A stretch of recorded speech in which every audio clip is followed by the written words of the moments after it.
Hello, everybody. Welcome to another podcast. Today's podcast is going to be about attention economy. Attention economy is this idea that human attention is a scarce resource, and modern media companies compete aggressively to capture, hold, and monetize it. This concept was first articulated by economist Herbert A. Simon, who warned that a wealth of information creates a poverty of attention.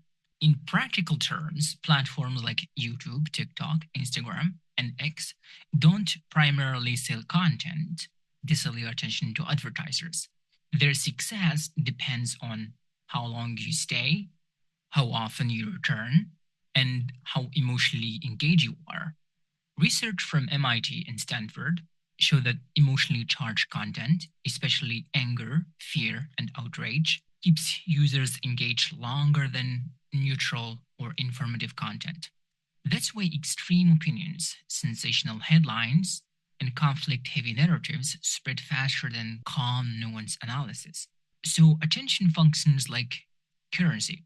You pay with focus, platforms profit from your time, algorithm optimize for engagement, not truth. This makes attention not just personal, but political, economic, and psychological. If platforms are free, how exactly are they making money from us? If you're not paying with money, you are the product. But more precisely, your behavior is the product.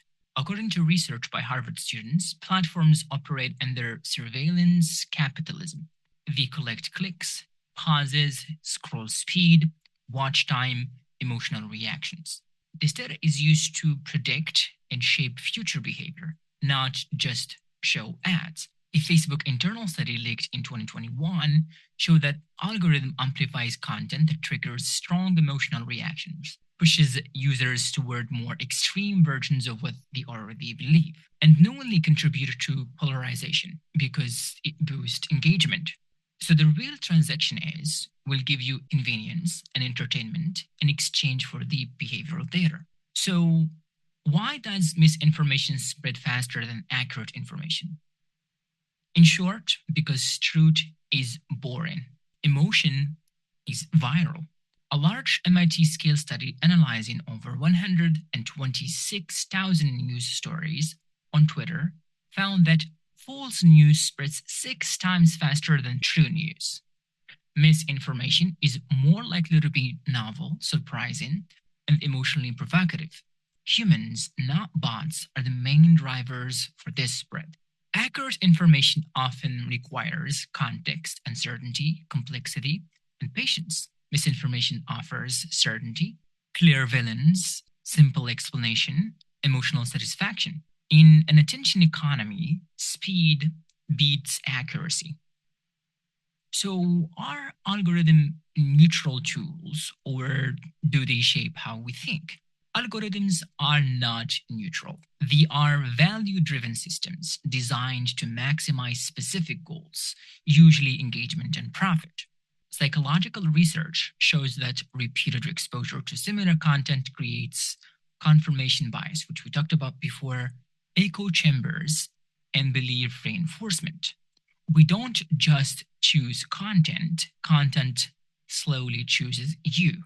For example, watch one conspiracy video, the system recommends a slightly more extreme one.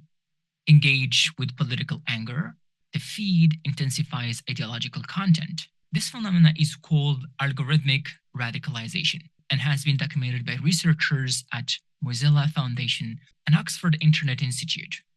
The danger isn't mind control, it is gradual normalization. So, what exactly is media literacy? And why is it no longer optional? So, media literacy is this ability to analyze, evaluate, interpret, and question media messages. In the past, literacy meant reading and writing. Today, it also means understanding algorithms, identifying manipulation, recognizing bias, and questioning resources.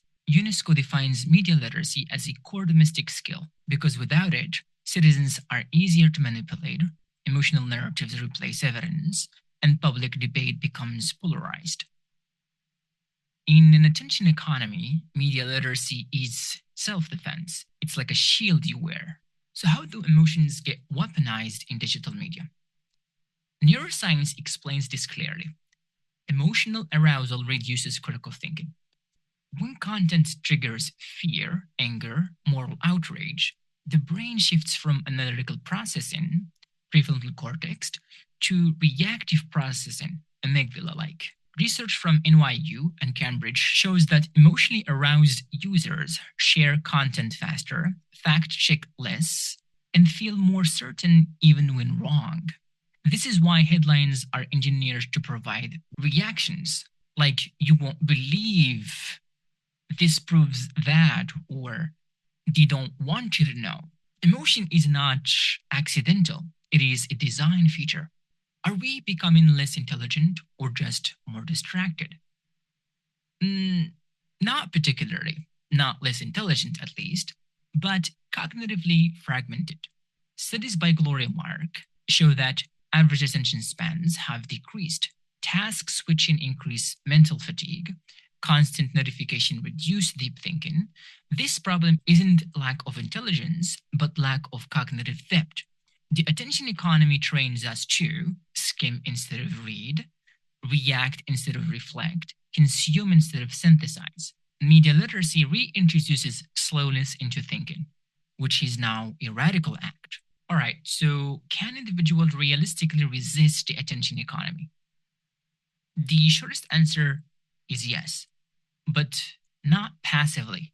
Research suggests effective resistance includes international media diets, disabling autoplay and notifications, practicing source triangulation, slowing down before sharing. More importantly, awareness changes behavior. Once people understand why content is engineered to hook them, engagement patterns shift. Media literacy doesn't mean rejecting media, it means using it consciously instead of compulsively. Okay, what are the domestic risks of media literacy fails?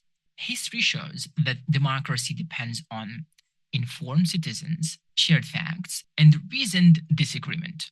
When attention is fragmented and truth is optional, populism thrives, manipulation increases, and trust collapses. The World Economic Forum consistently ranks misinformation as top global risk, not because people are stupid, but because systems are optimized for attention, not truth.